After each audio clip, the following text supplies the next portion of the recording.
नमस्कार दोस्तों, आपके अपने चैनल एग्ज़ाम लेक्चर में आप सभी का स्वागत है। आज का हमारा टॉपिक है कार्यपालिका। आज हम जिस टॉपिक की बात करने वाले हैं वो है कार्यपालिका। हमारा 11th क्लास की जो हमारी बुक है राजनीतिक सिद्धांत एवं व्यवहार की, उसका चौथा चैप्टर है हमारा कार्यपालिका। तो आज के इस वीडियो में हम समझेंगे, बिल्कुल शुरुआत से समझेंगे कार्यपालिका को कि कार्यपालिका क्या होती है, बिल्कुल जीरो से। आज से पहले मैं ये मान के चलता हूँ कि आप सभी ने कार्यपालिका शब्द का ही नाम नहीं सुना है आपने, और आज पहली बार आप सभी मेरी क्लास में कार्यपालिका पढ़ने आ रहे हैं। तो मैं शुरुआत करता हूँ कार्यपालिका की। तो बिल्कुल शुरुआत से कार्यपालिका, तो किसी भी परिवार को बनाने में 3 जने बहुत महत्वपूर्ण भूमिका निभाते हैं। सबसे पहले माता, दूसरे पिता और तीसरी संतान। वैसे ही किसी भी देश में सरकार चलाने के लिए 3 महत्वपूर्ण भूमिका होती है 3 जनों की। 3 स्तंभ कह लीजिए उसको, 3 अंग कह लीजिए। और वो 3 कौन कौन है? सबसे पहले पे हमारी आती है विधायिका, दूसरे नंबर पे आती है हमारी कार्यपालिका,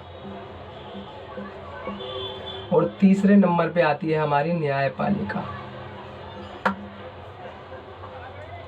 समझते हैं क्या होती है सारी। विधायिका क्या होती है, सबसे पहले ये जानते हैं।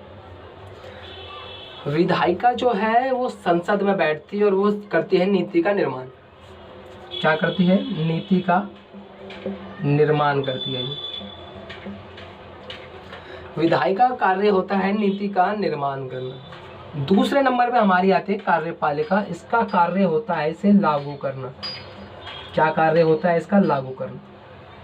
और तीसरी हमारी होती है न्यायपालिका। अगर कोई, जो आप किसी भी चीज़ को, जैसे कि आपने एक टाइम टेबल बनाया किसी भी पढ़ने के लिए, तो आप क्या करते हैं? सबसे पहले एक नोटबुक लेते हैं और उस पर अपनी नीति लिखते हैं। दैट्स इट विधायिका। वो आप विधायिका का कार्य कर रहे हैं कि आपने एक रूल बनाया है इस कॉपी पे, उस पन्ने पे, कि मैं सुबह इतने बजे उठूँगा, इतने बजे से इतने बजे ये करूँगा, उसके बाद मैं रात में इतने बजे सोऊंगा। वो आपका रूल, दैट इज़ विधायिका। दूसरे नंबर पे कि आप उस रूल को फॉलो करते हैं, यानी उसको लागू करते हैं, कार्यपालिका। न्यायपालिका जो होती है, अगर कोई उस नीति निर्माण के अंतर्गत कोई उस नीति का उल्लंघन करता है, जो विधायिका के द्वारा बनाई गई नीति है उसका कोई अगर उल्लंघन करता है तो न्यायपालिका आती है। वहाँ पे न्यायपालिका आ जाती है, कहती है यहाँ पे ये सजा का प्रावधान, ये दंड का प्रावधान मैंने रख रखा है। और न्यायपालिका का कार्य होता है दंड देना, क्योंकि अगर आप कोई शेड्यूल बनाते हैं उसमें अगर नहीं उसे फॉलो करते तो कुछ ना कुछ तो दंड का भी प्रावधान किया होगा आपने, कि चलो आज मैं इतने देर नहीं पढ़ पाया तो अगले दिन डबल मुझे पढ़ना पड़ेगा। दंड है ना, आपने उस टाइम को उधर तो किया। वैसे ही ये 3 चीज, विधायिका, कार्यपालिका, न्यायपालिका। विधायिका नीति को निर्माण करती है, कार्यपालिका लागू करती है, और न्यायपालिका उसमें दंड देने का प्रावधान करती है। ये सबसे पहले नंबर पे आता है हमारा नीति निर्माण, क्योंकि किसी भी कार्य को करने से पहले हमें एक नीति बनाना बहुत ज़्यादा आवश्यक है। जैसे मैंने अभी बताया आपको कि आप टाइम टेबल बनाते हैं, विधायिका कार्य करते हैं। आप ऐसा तो है नहीं कि कोई भी सीधा उसको लागू कर देते हैं या सीधा उसमें दंड का प्रावधान कर देते हैं, क्योंकि बिना कोई नीति के कौन क्या लागू करेगा, हमें तो पता ही नहीं किस चीज़ की बात हो रही है वहाँ पे, तो हम क्या लागू करेंगे, किस चीज़ की सजा देंगे। तो इसीलिए सबसे पहला कार्य होता है विधायिका का। पहले नंबर पर आता है हमारी विधायिका कि वो नीति का निर्माण करती है। दूसरे नंबर पर आती है हमारी कार्यपालिका। जब कोई नीति बन के तैयार हो जाती है, जब कोई मकान बन के तैयार हो जाता है तो आप उसमें रहने लग जाते हैं। वैसे ही जब कोई नीति या नियम कुछ बनता है तो आप उसको लागू करने का कार्य करती है हमारी कार्यपालिका, इसलिए दूसरे स्थान पर आती है न्यायपालिका। जब हम कोई व्यक्ति उसमें उल्लंघन करता है, जब हम अपने रूल को फॉलो नहीं करते हैं, तो हम अपने हिसाब से दंड का प्रावधान करते हैं। लेकिन सरकार, देश के अंतर्गत न्यायपालिका स्थित है जहाँ पे वो दंड का प्रावधान करेगी, और ये आती है हमारी तीसरे नंबर पे। और ये तीनों एक दूसरे से जुड़े हुए हैं। ये तीनों किसी भी देश में सरकार को चलाने के 3 स्तंभ हैं। किसी भी देश में सरकार को चलाने के 3 स्तंभ हैं। तो कार्यपालिका समझ में आ गई होगी कि क्या होती है। विधायिका क्या होती है, ये तो मैंने छोटा सा इंट्रोडक्शन दिया है विधायिका और न्यायपालिका का। वैसे अगला टॉपिक इसके बाद कार्यपालिका के बाद विधायिका ही होगा।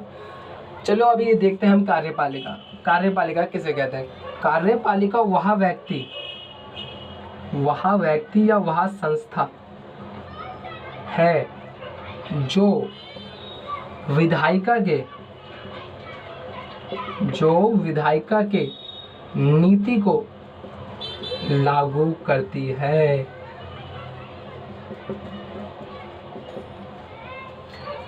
कार्यपालिका कोई भी हो सकता है। कार्यपालिका वह व्यक्ति या वह संस्था हो सकती है जो कि किसी भी नीति को लागू कर सकती है। जैसे कि आपने अपना चार्ट बनाया था टाइम टेबल का, डेली रूटीन का, और आपने उसको फॉलो किया, वहाँ पे आप ही कार्यपालिका कार्य कर रहे हैं, आप ही विधायिका कार्य कर रहे हैं और आप ही न्यायपालिका का भी कार्य कर रहे हैं। लेकिन देश के अंतर्गत ऐसा नहीं। देश के अंतर्गत तीनों को अलग अलग कार्य दे रखे हैं। विधायिका का कार्य ये होता है कि सिर्फ नीति का निर्माण करना। विधायिका सिर्फ नीति का निर्माण कर सकती है।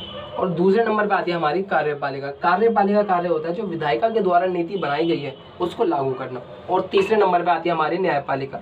न्यायपालिका का कार्य ये होता है कि अगर कोई व्यक्ति या संस्था उस नीति को सही ढंग से फॉलो नहीं कर रही है तो अपने दंड का प्रावधान देना वहाँ पे। तो कार्यपालिका क्लियर हुआ सबको? अब बात ये करते हैं कार्यपालिका के प्रकार की कि कार्यपालिका कितने प्रकार की होती है।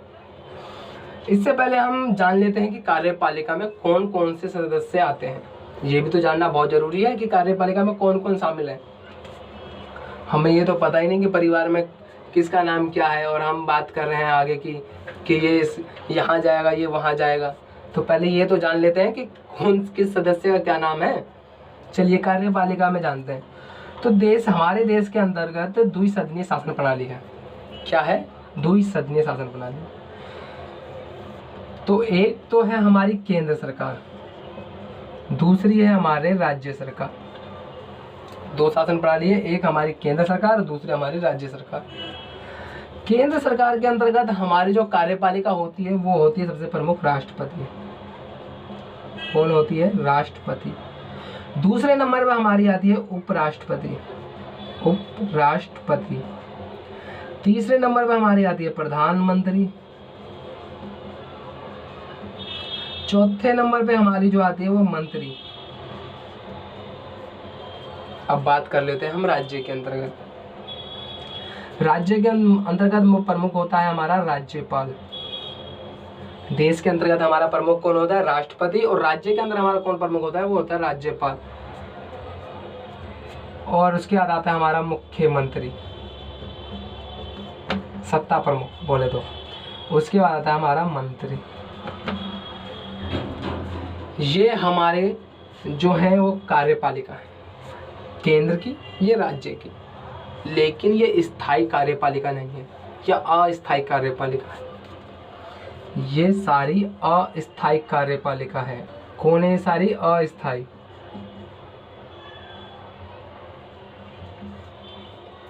ये सारी की सारी अस्थायी कार्यपालिका है। अब आप बोलेंगे सर आप ये कैसे बोल रहे हो अस्थायी कार्यपालिका?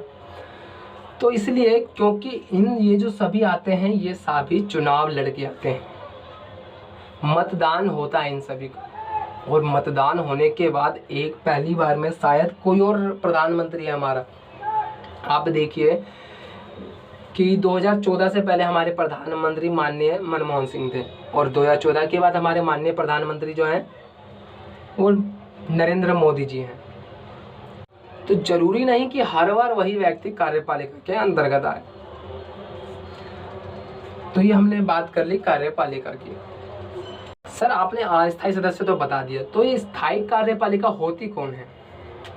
स्थायी कार्यपालिका IAS, IPS, IFS, IRS, जितने भी प्रशासनिक सेवाओं से जुड़े व्यक्ति हैं वो सारे के सारे स्थायी कार्यपालिका होते हैं। ऐसा क्यों बोल रहा हूँ मैं?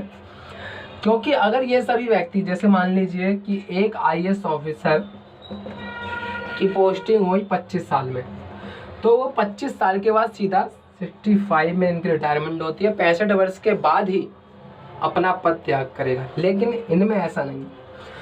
प्रधानमंत्री जी हैं हमारे, 5 वर्ष का कार्यकाल होता है, 5 वर्ष का।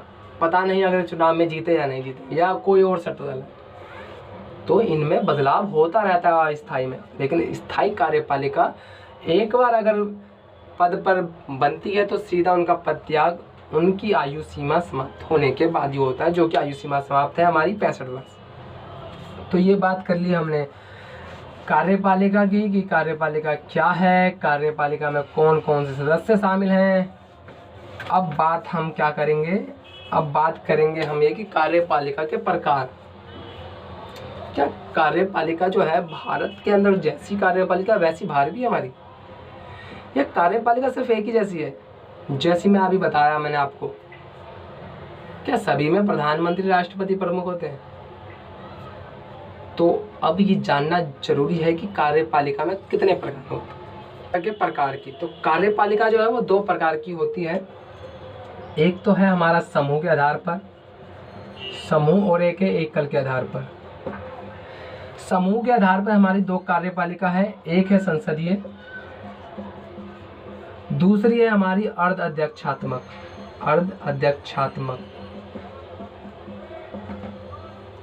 और एकल में है हमारी अध्यक्षात्मक।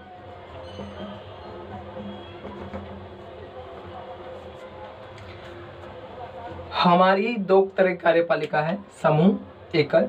समूह में हमारी 2 कार्यपालिका है, संसदीय अर्ध अध्यक्षात्मक, और एकल में है अध्यक्षात्मक। अब हम एक एक करके इनको समझते हैं। सबसे पहले हम समझते हैं संसदीय कार्यपालिका को कि संसदीय कार्यपालिका क्या होती है। सबसे पहले हम समझते हैं संसदीय कार्यपालिका को। तो संसदीय कार्यपालिका में प्रधानमंत्री जो है, प्रधानमंत्री आमतौर पर सरकार का और देश का प्रमुख होता है। दूसरा पॉइंट, वह विधायिका के बहुमत वाले दल का नेता होता है, दल का नेता। तीसरा पॉइंट, वह विधायिका के प्रति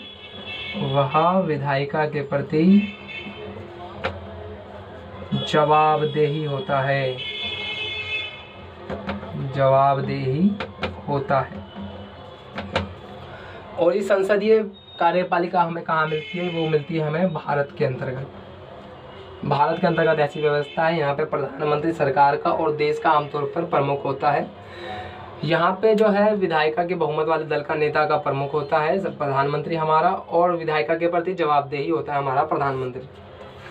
अब बात हम कर लेते हैं अर्ध अध्यक्षात्मक की, कि अर्ध अध्यक्षात्मक कार्यप्रणाली में क्या क्या होता है। अर्ध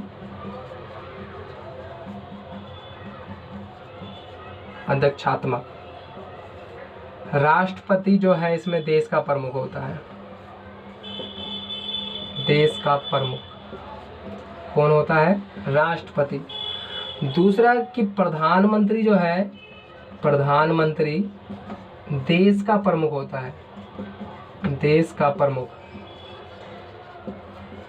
तीसरा पॉइंट कि दोनों का चुनाव जो है प्रत्यक्ष रूप से आता है, प्रत्यक्ष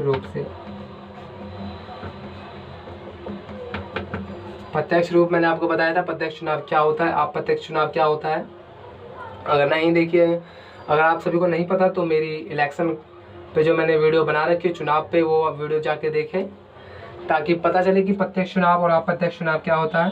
दूसरा, जो प्रधानमंत्री है, प्रधानमंत्री और इसकी मंत्रिपरिषद, प्रधानमंत्री की मंत्रिपरिषद, ये जवाबदेही होता है विधायिका के, किसके? विधायिका के प्रति।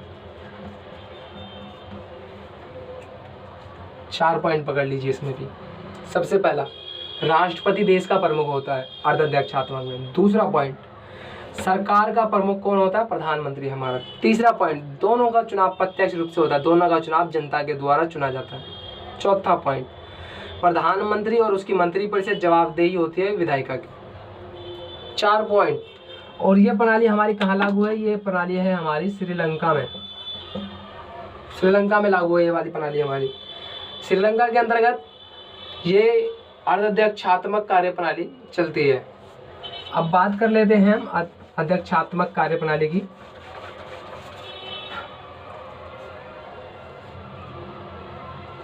अध्यक्षात्मक,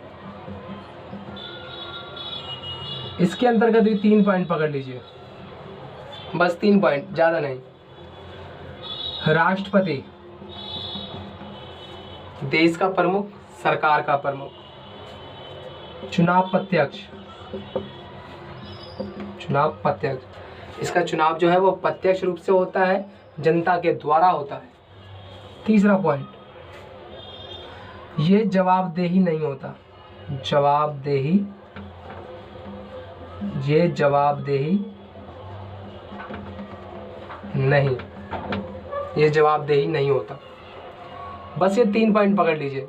पहला पॉइंट, राष्ट्रपति देश का प्रमुख, सरकार का प्रमुख। दूसरा पॉइंट कि इसका चुनाव प्रत्यक्ष रूप से होता है। तीसरा पॉइंट कि ये जवाबदेह नहीं होता किसी के लिए। 3 पॉइंट को समझते हैं। संसदीय, अर्धअध्यक्षात्मक, अध्यक्षात्मक। संसदीय में प्रधानमंत्री देश का प्रमुख होता है, सरकार का प्रमुख होता है आमतौर पर। दूसरा पॉइंट, वह विधायिका के प्रति जवाबदेही होता है। अब आते हैं अध्यक्षात्मक में। अध्यक्षात्मक में जो होता है वो राष्ट्रपति देश का प्रमुख होता है, देश का प्रमुख होता है, सरकार का प्रमुख होता है, साथ में उसका चुनाव प्रत्यक्ष रूप से होता है, वो किसी के प्रति भी जवाबदेह नहीं होता। अब आ जाइए अर्धअध्यक्षात्मक में।